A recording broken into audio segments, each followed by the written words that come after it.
Look at me, I'm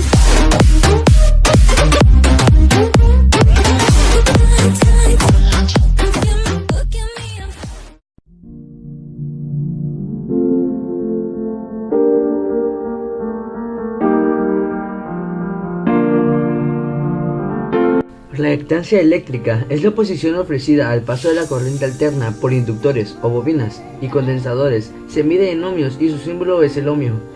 Junto a la resistencia eléctrica determina la impedancia total de un componente o circuito de tal forma que la reactancia X es la parte imaginaria de la impedancia Z y la resistencia R es la parte real. Según la igualdad, Z va a ser igual a raíz cuadrada de R al cuadrado más X al cuadrado. Este es el ejercicio de electricidad 2 de la mañana, en el cual se nos pide la impedancia capacitiva e inductiva. Utilizando diagramas de bloques se encuentran las variables representadas en forma rectangular, polar y exponencial, del lado de fasor del dominio del tiempo, aplicando ley de corrientes y voltajes de Kirchhoff, en un circuito analizando en corriente alterna. Ejercicio en clase de electricidad 2 de la mañana. Se nos da la siguiente figura con un voltaje de entrada, con un voltaje A, con un voltaje C y con un voltaje B. Teniendo en cuenta que en este fasor y en este fasor el voltaje es en paralelo, entonces es el mismo. Se nos da el enunciado: encuentra la expresión senoidal para el voltaje aplicado E para el sistema de la figura, y se nos dan los voltajes de la siguiente forma. Voltaje A va a ser igual a 60 seno WT más 30 grados. BB va a ser 30 seno WT menos 30 grados. El voltaje C, 40 seno WT más 120.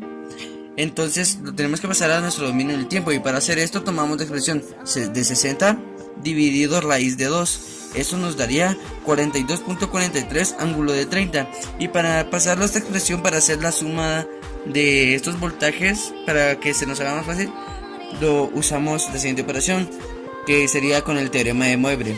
42.43 coseno de 30 más 42.43 y seno de 30 grados nos da la siguiente expresión: 36.75 más 21.22 y. Ahora para el voltaje B tenemos la expresión de 30, entonces este 30 lo dividimos por la raíz de 2 y nos da 21.22 conservando el grado, que es de menos 30 grados. Ahora para encontrar la siguiente expresión hacemos lo mismo: 21.22 coseno de menos 30 grados más 21.22 y seno de menos 30 grados nos da 18.37 más 10.61 y. Lo mismo para el voltaje C, tenemos la expresión de 40, entonces este 40 dividido raíz de 2 nos dará 28.28 conservando el ángulo de 120 grados. Y para encontrar esta hacemos lo mismo: 28.28 coseno de 120 más 28.28 y seno de 120 nos da menos 14.14 más 24.49 y. Ahora para encontrar el voltaje de entrada, como se nos pedía en la siguiente figura, hacemos la suma de estos voltajes. E y N va a ser igual al voltaje A más el voltaje B más el voltaje C. Entonces nos quedaría de la siguiente manera: 36.75 más 21.22 y más 18.37 más 10.61 y más menos 14.14 más 24.49 y. Hacemos la operación tomando en cuenta que para estas operaciones se trabaja real con real e imaginario con imaginario. 40.98 sería nuestro lado imaginario y 35.10 y nuestro lado imaginario. Ahora para pasarlo de esta expresión, lo que necesitamos hacer es usar el teorema de Pitágoras.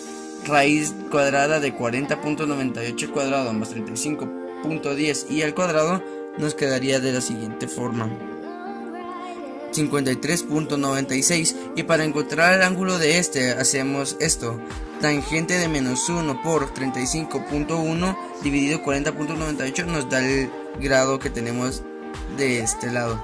Esta sería nuestra respuesta. Y ahora nos vamos del otro lado para seguir con lo que estábamos, para pasar al dominio del tiempo, que es lo que necesitamos. Entonces hacemos 53.96 por raíz de 2, eso nos da 73.61 y conservaremos el ángulo que teníamos desde un principio. Ahora en el dominio del tiempo quedaría de la siguiente forma: 76.31 seno WT más 40.58. Y ahora, ya teniendo el voltaje de entrada como lo tenemos al principio, ya podemos hacer su respectiva gráfica, teniendo en cuenta que en los voltajes de entrada BA, BB y BC es de 60, 30 y 40. Sus respectivos grados son de más 30, menos 30 y más 120. El lado negativo quedaría del lado derecho, y al igual que de este lado tenemos el negativo, entonces graficamos, y la gráfica nos quedaría de la siguiente manera.